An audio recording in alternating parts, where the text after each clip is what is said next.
ಆವಿರ್ಭವಿಸಿದೆ. ಪಾಪಿ ಮಗ, ದೊಡ್ಡ ಕಾರಣಿಕ ಪುರುಷ. ನಾನು ಹುಟ್ಟಿದ್ದು ಆವಿರ್ಭವಿಸಿದಂತೆ. ನೀನು ಕತ್ಲೆ ಗೋಡೆಯಲ್ಲಿ ಚಿಮನಿಲ್ಲದೆ ಕತ್ಲೆಯಲ್ಲಿ ಹುಟ್ಟಿದಲ್ವಾ? ಮತ್ತೆ ನೀನು? ನಾನು ಮಧ್ಯಾಹ್ನ ಹೊತ್ತರಲ್ಲಿ ಹುಟ್ಟಿದ್ದು. ನೀನು ಹಾಗೆ ಹೀಗಾದ ಬಿಸಿಲಿಗೆ ಹಾಗಾದ್ರೆ ಸಂಜೆ ಹುಟ್ಟಿದವರು ನೋಡು. ಹಾಗೆಲ್ಲ ಬೆಳಗ್ಗೆ ಬೆಳಗ್ಗೆ ಅರಿವಿನಿಗಪ್ಪ. ಆಗ ಆ ಜನ್ಮದಲ್ಲಿ ನಿನಗೆ 16,008 ಮಂದಿ ಮಾಡಿದ್ದೀರಿದ್ದು. ನಿನ್ನಕ್ಕೆ ಪ್ರಾಯಕ್ಕೆ ಬಂದ ಹುಡುಗ ನಾನು. ಒಂದು ದಿವಸ ಆದ್ರೂ ನನ್ನನ್ನು ಕರೆದು ಕೇಳಿದ್ಯಾ? ಯಾರು ಹುಡುಗ?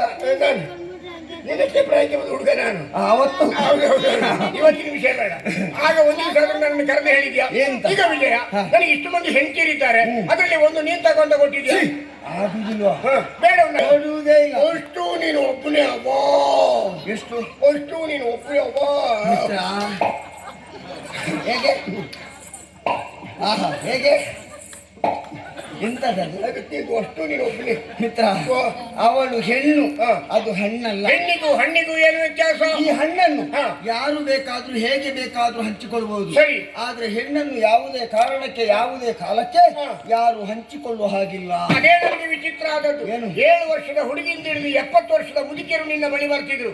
ಅದೇನು ಪಾವೋಡ ಮಾಡಿದೆ? ಏನು ಪಾವೋಡ ಮಾಡಿದೆ? ಪಾವೋಡ ಮಾಡ್ತಾ ಇದ್ದದ್ದು ನಿನ್ನ ಅಪ್ಪದು. ಅಪ್ಪ ಚಟ್ಟಂಬಡೆ ಮಾಡಿದ್ದು. ಪಾವೋಡೆ? ನೆನಪ ಚಟ್ಟಂಬಡೆ. ಪವಾಡ ಪವಾಡ ಮಾಡಿದ್ದು. ಚಟ್ಟಂಬಡೆ ನಿನ್ನಪ್ಪನ. ಅಷ್ಟು ಮಂದಿ ಹೆಣ್ಣು ಮಕ್ಕಳು ಬಂದು ನಿನ್ನ ಮನೆ ಮುಂದೆ ನಿಲ್ಲುದು, ನಿನ್ನನ್ನೇ ಉಗುಳುದು ಬಿಟ್ರೆ ಉಗುಳುದು ನಿನ್ನ ಮುದ್ದೆಯನ್ನು ಮೆಲ್ಲಗೆ ಮೆದ್ದೋಡು ಕೃಷ್ಣ.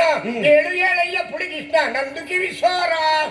ಅದು ಯಾರ ಪುಳಿಕೃಷ್ಣ? ನೀನು. ಅದು ಎದ್ದೇಳು ಶ್ರೀಕೃಷ್ಣ ಅಂತ ಆಗ್ಬೇಕು. ಹೇಳುದು ಹಾಗೆ. ಬೆಳಿಗ್ಗೆ ಅಪ್ಪ ಮನೆಗೆ ಗೊತ್ತಾಗದ ಹಾಗೆ ಬಾಯಿಗೆ ನೀರ ಕಡೆ ಬರುವುದಲ್ವಾ, ಅದು ಶ್ರೀಕೃಷ್ಣಗೆ ಪುಳಿಕೃಷ್ಣ. ಆಮೇಲೆ ಕೊನೆಗೆ ಏನು ಹೇಳಿದೆ? ನಂದು ಕಿವಿಸೋರ. ಅದು ಒಂದು ರೀತಿಯ ರೋಗ. ಅದು ನಂದು ಕಿವಿಸೋರ. ನಿನ್ನ ಹೆಸರು ನಂದ ಕಿಶೋರ. ಹೌದೌದು. ಹಳೆ ಮುದುಕಿಯರಿಗೂ ಅದೇ ರೋಗ. ಹಳೆ ಮುದುಕಿಯರ? ಹೌದಪ್ಪ. ಮುದುಕಿಯರ ಅಂದ್ರೆ ಮತ್ತೆ ಹೊಸತು ಬೇರೆ ಉಂಟಾ? ಉಂಟು. 65 ದಾಟ್ತು ಅವರೆಲ್ಲ ಹಳೆ ಮುದುಕಿಯರು. 50ರಿಂದ 60ರ ಒಳಗೆಲ್ಲ ಹೊಸ ಮುದುಕಿಯರು. ನೀನು ಅವರನ್ನು ಹಿಂಗಡಲೆ ಮಾಡಿದ್ಯಲ್ಲ. ಸದ್ಯಕ್ಕೆ ವಿಭಜನೆಯೂ ಆಗ್ತದೆ. ಅವರಿಗೆ ಅದೇ ರಾಗ. ಏಳು ಏಳಯ್ಯ ಪುಳಿಕೃಷ್ಣ ಬೆಳ್ಳ ಬೆಳಗಾಯಿತು, ನಮ್ಮ ಯಜಮಾನ್ರು ಏಳುವ ಮೊದಲು ಹಣೆ ಬಾಯಿಗೊಂದು ಪಚಕ್ಕ ಹುಮ್ಮ ಗೊತ್ತು ಹೋಗಯ್ಯ.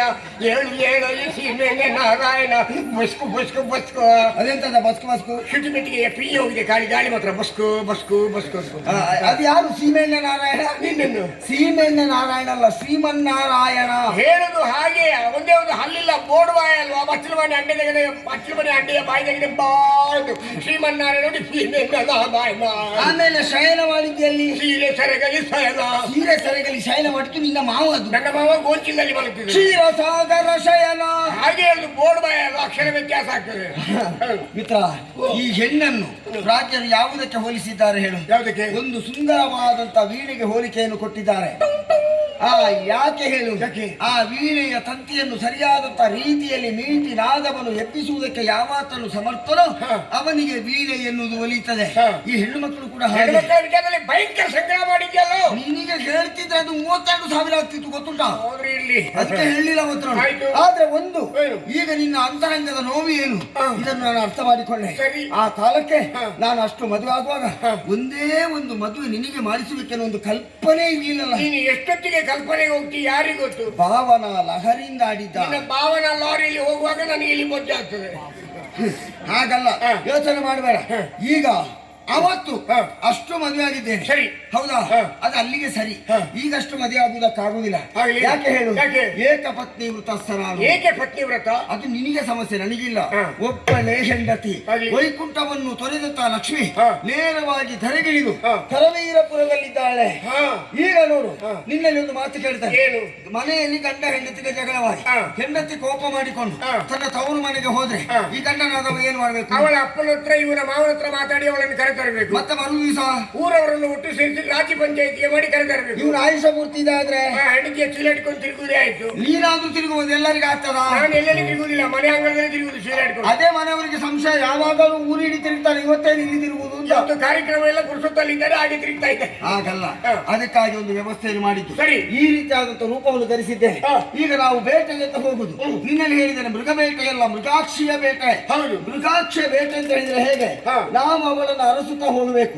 ಆದ್ರೆ ಅವಳನ್ನೇ ಅರಸಿ ನಾವು ಬಂದದ್ದು ಅಂತ ಅವಳಿಗೆ ಗೊತ್ತಾಗಬಾರ್ದು. ಹಾಗೆ ಅಂತ ಅವಳು ಇದಿರಾದ ಕಾಲಕ್ಕೆ ಅದಕ್ಕೆ ಪೂರಕವಾದ ಎಲ್ಲ ವ್ಯವಸ್ಥೆಗಳನ್ನು ಅಲ್ಲಿ ಕಲ್ಪಿಸಿಕೊಳ್ಬೇಕು. ಸರಿ, ಏನ್ ಮಾಡ್ಬೇಕು? ನಾವು ಹೋದಲ್ಲಿ ವ್ಯವಸ್ಥೆ ಇರ್ತದ? ಹೋದಲ್ಲಿ ವ್ಯವಸ್ಥೆ ಇರುವುದಿಲ್ಲ. ವನ ಪ್ರದೇಶಕ್ಕೆ ಬೇಕಾದಂತ ಶ್ರೀಹರಿಯಾದಂತ ನೀನೇ ಆ ವಸಂತ ಋತುವನ್ನು ಸಿಗುವಾಗೆ ಮಾಡಬೇಕು. ಹೋದಲ್ಲಿ ವ್ಯವಸ್ಥೆ ಇಲ್ಲ ಅಂತಂದ್ರೆ ನಾವು ವ್ಯವಸ್ಥೆ ಸೃಷ್ಟಿ ಮಾಡಿಕೊಳ್ಬೇಕು. ಅರ್ಥ ಆಯ್ತಾ ನಿಮ್ಗೆ? ಇಂಥ ವ್ಯವಸ್ಥೆಯಲ್ಲಿ ನಾವು ಕಲ್ಪಿಸಿಕೊಳ್ಬೇಕು. ಒಂದೇ ಒಂದು ಬಾಣ ಪ್ರಯೋಗ ಮಾಡ್ತಾರೆ, ಅಲ್ಲಿ ಏನು ವ್ಯವಸ್ಥೆ ಆಗ್ತದೆ ಅಂತ ನೋಡು. ಈಗ ಹಚ್ಚ ಹಸಿರಾಗಿ ಕಂಗೊಳಿಸ್ತಾ ಇದೆ ಈ ವನವಲ್ಲವೇ? ಕೇವಲ ಒಂದು ಶರಪ್ರಯೋಗದಿಂದ ಇಷ್ಟು ಅದ್ಭುತವಾದಂತಹ ವನವನ್ನು ನಿರ್ಮಾಣ ಮಾಡಿದೆ. ಇದನ್ನು ಕವಿಗಳೆಲ್ಲಾದ್ರೂ ನೋಡಿದ್ರೆ ಹೇಗೆ ಹೇಳ್ಬೋದು? ಕವಿಗಳನ್ನ ನೀನ್ ನೋಡಿದ್ರೆ ಎಳಲತೆಯ ಲಾವಣ್ಯ ಲಹರಿ, ಮಾವುಗಳ ಮಂಗಳದ ಮಡು,